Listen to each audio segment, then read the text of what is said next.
There was one more thing I wanted to do while I was back here. It's also a little snake infested kind of job, but I've got a piece of wire here. It's a temporary piece of wire that runs over to here just to plug into here that I have my lights running off of in there, and I'm not really what am I trying to say, that's not really going to be the final fix, but it gets me by. But I'd like to have that wire not be running across these stairs or through this door, because this door fits so tight that it puts a pretty hard pinch on that wire. And I think I'd like to run it through maybe, I thought I might can get it in. Heck, I don't know. I don't know where I can run it through at. I don't want to peel off this side stuff to look up under that. And of course that's going to involve moving these blocks and reaching my hand down under here, and I think I might just let that wait. Don't do that right now. But what I will do is I'll go ahead and grab this thing, this little black thing to kind of lay down on. I'm going to be doing some work on my knees over here for a little bit. I suppose I could bury that little tiny wire there, just run it underneath the door. I might could do that. This rug's going to be moved. This rubber mat thing. See, this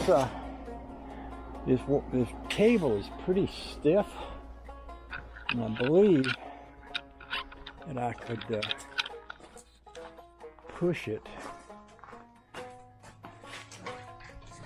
You know that old joke, guy sees somebody going down the road pulling a chain. He says, "Hey, what are you doing pulling that chain?" And the guy says, "You ever tried to push one?" Anyway, I think I can push that cable. Sit y'all here, and I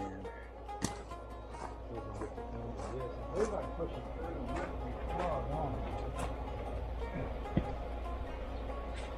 I've already got a 50 amp plug on this thing.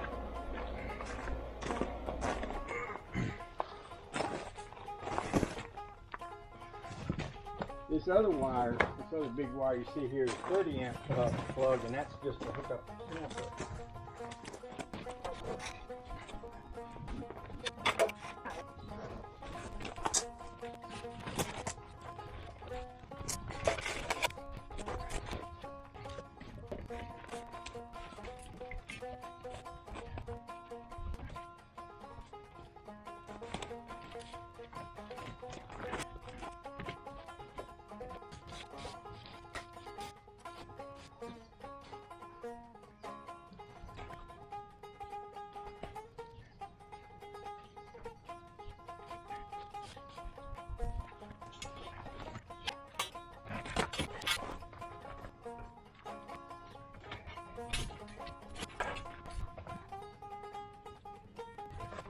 Up under there.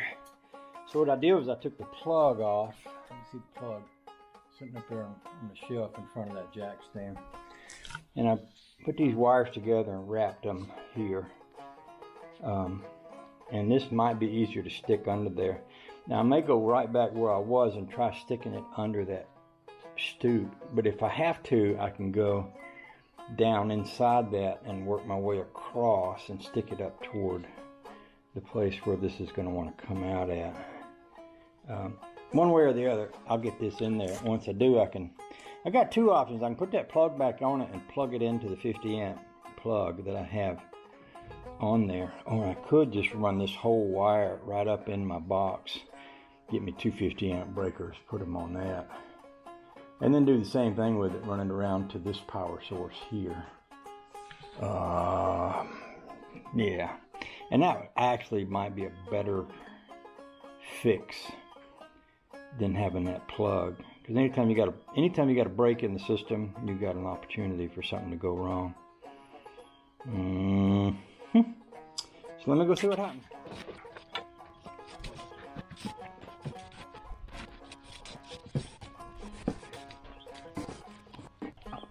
pretty good, or felt pretty good. Let's go see what we can see.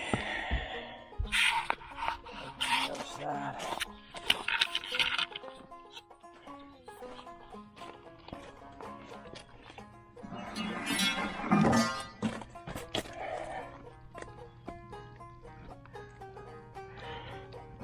Give me a flashlight and something to lay on.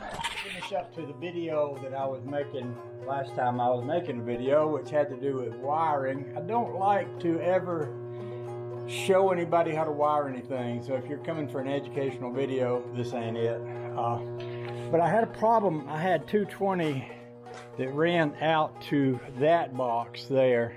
It ran from a RV, 50 amp RV plug under the two buildings and up through the ground and the floor into that box, and from that box I split off to a welder plug right in the corner, which if you can see it now, it's blue because I put tape over it, and then to this box here, which runs the power to this building and the building next door and part of the building next door, with each one split off on 20 amp fuse. I used to plug my welder in to that 50 amp plug there, and I had an adapter to go from 50 amps to this 3-prong plug. 50 amp fuse is a 4-prong plug, and I was going to a 3-prong plug here. Well, what I've got now is I basically disconnected that whole wire that seemed to be shorted out that went under the building. Rather than pull it all out and crawl all up under there with the spiders and snakes and such, I just disconnected that whole wire. I left the good wire to go up to the box with the 110 on it because it only requires one wire. And then I ran this wire, which is basically, this was my extension on the welder. And it's big and long and heavy and kind of hard to work with. So what I did instead is I ran it right into this breaker box here with 50 amp breaker on it right there. And what I can do when I'm not using the welder is just cut that off. I don't even have that out there. And I can, what I was going to do originally was bury this line out to that building and run that whole building off of it, but instead I'm just gonna, this line comes from over there across here, looks like a big long black snake. I'm just gonna pull it over out of the way here, and that way when I need it, I'll pull it out and I can use my welder not only in the garage but anywhere within the circumference of that wire. You can see where that wire goes, but that means I can pull the welder out here anywhere and use it out here. If I need it to go further, I can come up with a welder wire extension. And the other thing I'll do is I'll make an adapter that goes from this 3-prong plug to the 50 amp plug, just in case I ever have a friend show up and his 50 amp cord won't reach my 50 amp plug, which is still over here where it used to be, and it all works fine.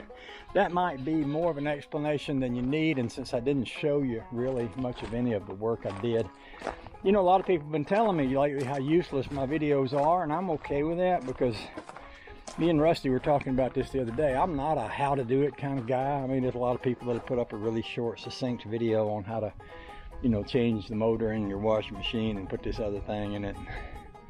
I kind of just, my videos just, we're hanging out together, and we're hanging out together. That's what this video is about, and I did some rewiring. I got a truckload of pea gravel coming in here hopefully later today, and if not, possibly tomorrow or the next day.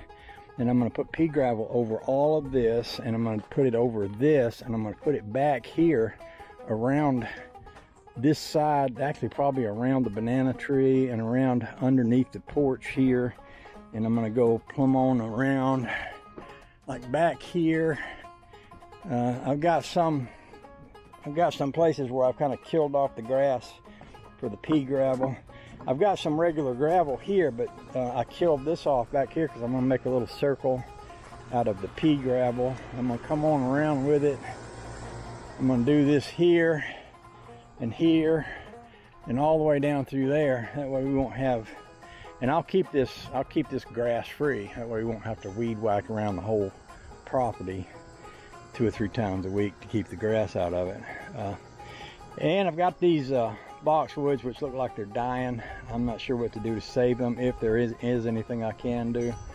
I've tried watering them a good bit. I read somewhere where too much water isn't good for them, so they may just die, and if they do, oh well, these things happen. I planted a couple of other little plants. I don't even know what they are. Well, a couple of them, they were actually supposed to be daylilies, but the daylilies in Georgia are nothing like the daylilies up in Maine. They're little flimsy looking things. But this little piece of ground cover vine stuff, that looked kind of pretty to me. And it sort of came up in the same shovel full of stuff that the daylily bulb did. So I just set it right back in the ground there. We'll see what it does. I might take a picture of that and ask any of my friends on Facebook if they can tell me what that is. So anyway, there's all that. I'm gonna go back out here. Oh, the next thing up, we're going camping this weekend, and then after that we got a gathering, a neighborhood gathering coming up, and something come up about a friend of mine put up a video about her garage being clean. Her husband died, and some guys came and took what they wanted, and some more guys came and hauled off everything else. And she was so happy to have a clean garage. My wife said, well, clean garage don't do you no good. You can't get no work done in a clean garage. And she said, however, when we have that day when the company comes, it'd be nice if you had your garage cleaned out in case we got a rainstorm, people could come hang out in the garage. And that fit right in with what I've been wanting to do, which is to install that air conditioner right there over here on the wall. But I wanted to get the electrical straightened out first, and I just did. So I've got about a week to clean up my garage. You can tell I got a little challenge here in doing all that. But I got about a week to clean up my garage and then get that air conditioner mounted, which is going to involve cutting a hole in the wall and stuff like that. And some braceage there for it to sit on, and all that stuff. So we'll see how that goes, but that's next. That's not now. So with that said, I'm going to cut this off and take a look at where I am and what I got and what I need to do next, and we'll follow suit from there. Love y'all. Have a good day. Goodbye.